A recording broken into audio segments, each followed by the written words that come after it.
नाज़रीन, drama serial मुकद्दर का सितारा में हादिया फैसला कर लेती है, कुछ भी हो मैं फैज़ान से शादी नहीं करूँगी। राज़ी ही मेरा सब कुछ है। हादिया की माँ हादिया के पास आती है। ये कुछ ज्वेलरी है और तुम्हारे कपड़े देख लो, तुम्हारे ससुराल से आए हैं। हादिया कहती है, ले जाएं अम्मी, ये मेरे किस काम के, जब मैंने शादी ही नहीं करनी, कपड़े और ज्वेलरी का क्या करूँगी। आप दे दें उनको, आप साफ साफ इनकार कर दें। हादिया की माँ कहती है, आहिस्ता, तुम्हारे ससुर और तुम्हारी सास बाहर बैठे हुए हैं और फैज़ी भी आया हुआ है, अगर सुन लिया तो उन्हें बुरा लगेगा। हादिया कहती है, अम्मी अगर बुरा लगता है तो लगे।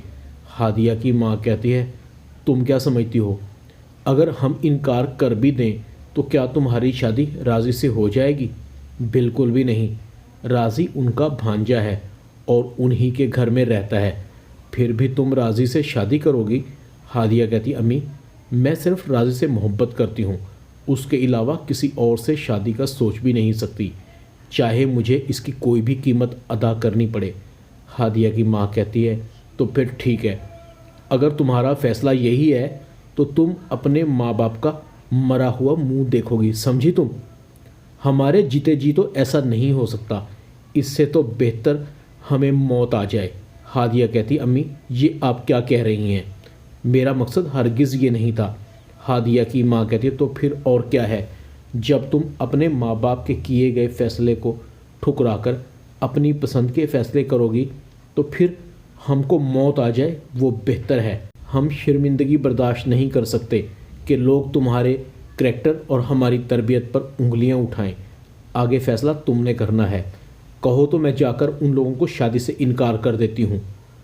बोलो तुम्हें मंजूर है, मगर याद रखना तुम्हारा बाप ये सदमा कभी भी बर्दाश्त नहीं कर सकेगा। हादिया कहती है, ठीक है अम्मी, मैं ये शादी करने के लिए तैयार हूँ।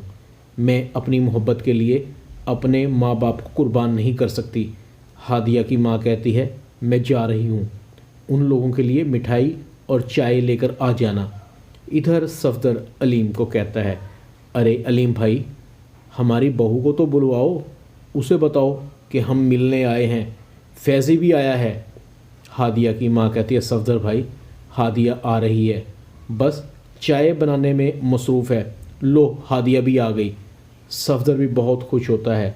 सफदर कहता है, अलीम भाई फैज़ी मेरा बिगड़ा हुआ बेटा है, उम्मीद है शादी के बाद हादिया बेटी फैज़ी को सुधार लेगी। अलीम कहता है, हाँ भाई, शादी के बाद तो सभी सुधर जाते हैं और हमारी हादिया तो बहुत ही समझदार है। हादिया दिल ही दिल में कहती है, पता नहीं क्यों लोग अपने बिगड़े हुए बेटों को सुधारने के लिए शादी का सहारा लेते हैं, दुल्हन को क्यों लाते हैं, कब तक चलती रहेगी ये रस्म फरसूदा निज़ाम।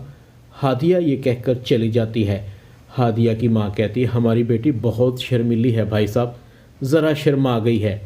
दूसरी तरफ राज़ी भी अपनी माँ को फोर्स करता है, अम्मी हमें ये घर छोड़ देना चाहिए, मैं कैसे बर्दाश्त करूँगा, जिसको मैं चाहता था उसकी शादी किसी और से हो। मैं हादिया का इस घर में कैसे सामना करूँगा। मैं मामू जान को सारी बात बता दूँगा, मुझे उम्मीद है मामू जान मेरी बात को समझेंगे। राज़ी की माँ कहती है, ख़बरदार, अगर तुमने सफदर भाई से इस मुतल्लिक कोई भी बात की तो सारी उम्र के एहसानों का ये बदला दोगे उन्हें। जिस लड़की से वो अपने बेटे की शादी करने जा रहे हैं उसके दावेदार तुम भी हो। यही है मेरी तरबियत, लोग क्या कहेंगे। जिस मामू ने सारी उम्र ख्याल रखा, पाल पोस कर बड़ा किया, पढ़ाया लिखाया, उसी की इज़्ज़त पर हाथ डाल दिया तुमने। इससे तो बेहतर था कि मैं ये दिन देखने से पहले मर जाती। इधर शादी की तैयारियां अरूज पर थी। फैज़ान की माँ कहती है, बस तुम एक बार उस लड़की से शादी कर लो, तुम्हारे बाप की ज़िद रह जाएगी, फिर तुम जैसे चाहे ट्रीट करना, लड़की शक्ल से इतनी तेज़ नहीं लगती, जैसे रखोगे वो रह लेगी और तुम्हारी अय्याशियों पर एतराज़ भी नहीं होगा उसे। और फिर मैं हूँ ना, तुम देखना, एक बार वो इस घर की दुल्हन बनकर आ जाए, अगर उसे खून के आंसू ना रुला दिया तो मेरा नाम नहीं। बस खामोशी से वक्त गुजार लो, वरना तुम्हारा बाप कुछ भी कर सकता है। अब तो उसने मुझे भी पैसे देने बंद कर दिए हैं। अगर तुम्हारी हरकतें ऐसी ही रही तो तुम्हारे साथ साथ मुझे भी बहुत मुश्किल हो जाएगी। फैज़ान कहता है, अम्मी یہ سب آپ کا کیا دھرا ہے، نہ آپ امریکہ سے آتی نہ پاپا کو اپنی منمانی کرنے کا موقع ملتا۔ ادھر ہادیہ کے بھی یہی خیالات ہیں، میں فیضان کے ساتھ کبھی بھی خوش نہیں رہ سکوں گی۔ فضا، تم نے دیکھا تھا فیضان کا رویہ؟ مہندی والے دن کتنا برا ریئیکٹ کر رہا تھا۔ فضا کہتی ہے باجی آپ فکر نہ کریں، سب ٹھیک ہو جائے گا۔ آخر کار ہادیہ کی شادی ہو جاتی ہے۔ نہ کوئی رسم ہوئی نہ استقبال، ہادیہ کو پوچھنے والا بھی کوئی نہیں تھا۔ ہادیہ کی ساس کا رویہ پہلے دن ہی ایسا تھا۔ ہادیہ کو کہتی ہے سنو لڑکی، ناز نخرے اس گھر میں نہیں چلیں گے تمہارے، اب تم اس گھر میں دلہن بن کر آ چکی ہو۔ فیضی ہمارا اکلوتا بیٹا ہے، تھوڑا ضدی ہے، اسے کسی بھی کام میں رکاوٹ پسند نہیں ہے۔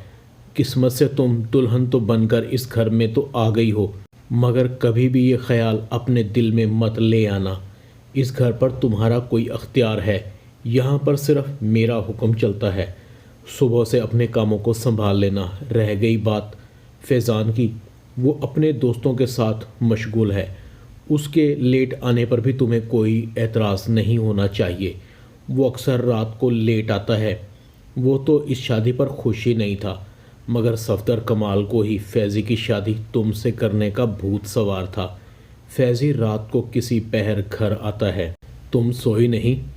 اچھا، میرا انتظار کر رہی ہو، مگر میں تو تھکا ہوا ہوں۔ یہ شادی کی رسومات انہوں نے مجھے کافی تھکا دیا ہے، جلدی آ جاتا، مگر دوستوں نے آنے ہی نہیں دیا۔ فیضی کی زبان لڑکھڑا رہی تھی، شاید وہ نشے میں تھا، بیڈ پر گرتا ہے اور بے ہوش ہو جاتا ہے۔ ہادیہ فیضی کو دیکھ رہی تھی۔ یہ کیسا شوہر ہے جس کا رویہ پہلے دن ہی میرے ساتھ غیر مناسب ہے۔ ہادیہ اپنے کپڑوں کو تبدیل کر دیتی ہے، ساری جیولری اتار دیتی ہے اور بیڈ کے کنارے ٹیک لگا کر خود بھی بیٹھ جاتی ہے۔ نہ جانے کب اسے نیند آ گئی، جب آنکھ کھلتی ہے تو صبح ہو چکی تھی۔ فیضی اسی طرح سے ساری رات نشے میں دھت سویا ہوا تھا۔ ہادیہ اٹھ کر باہر چلی جاتی ہے، اپنے لیے اور سب کے لیے ناشتے کا انتظام کرتی ہے۔ اگلی صبح ہادیہ کی ماں کافی پریشان ہوتی ہے، اس کی آنکھوں سے آنسو ٹپک رہے تھے۔ نہ جانے ہادیہ کس حال میں ہوگی، میری بچی کے ارمانوں پر پانی پھر گیا، ہم نے بہت بڑی قیمت ادا کی ہے۔ علیم پوچھتا ہے کیا ہوا، صبح صبح تم پریشان کیوں ہو؟ لگتا ہے ساری رات تم سو نہیں سکی۔ تمہیں تو خوش ہونا چاہیے، تمہاری بیٹی کی شادی ہو گئی ہے، وہ ہمارے سر سے بوجھ اتر گیا ہے، گھر بھی بہت اچھا ہے۔ مجھے امید ہے صفدر بھائی ہماری بیٹی کو بھی اپنی ہی بیٹی سمجھیں گے۔ ڈرامہ مقدر کا ستارہ میں اتنا ہی۔ چینل کو سبسکرائب کر دیں، ویڈیو کو لائک کر دیں اور بیل آئیکن کے بٹن کو دبا کر آل پر کلک کر دیں تاکہ آپ کو میری نئی آنے والی ویڈیو کا نوٹیفیکیشن فوراً مل سکے۔ اپنا خیال رکھیے گا، اللہ حافظ۔